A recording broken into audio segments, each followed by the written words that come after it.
I used a DC motor salvage from a dead cordless drill, the only part that still worked. I had a flexible shaft attachment for my rotary tool, but the end was broken.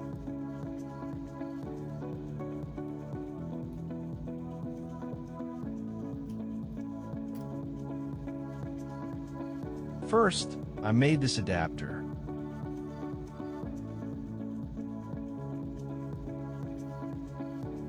By the way, I added some lighting to make the videos look better. But now that I'm watching it back, yeah, I definitely need a softbox. The first video I'll make next is a DIY softbox. If you don't want to miss it, subscribe. The screws are mounted symmetrically to keep everything balanced.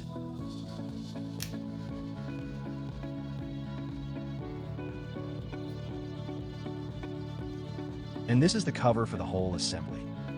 Since I'm using recycled filament, the layer bonding isn't great.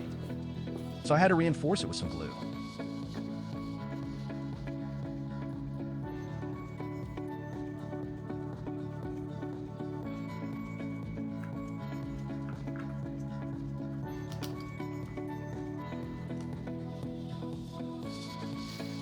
This is a simple 12V40 APWM speed controller.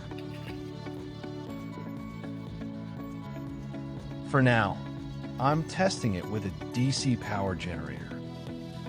Later I'll switch to a proper 12V adapter. I mounted it next to my desk because I'll be using it a lot from now on.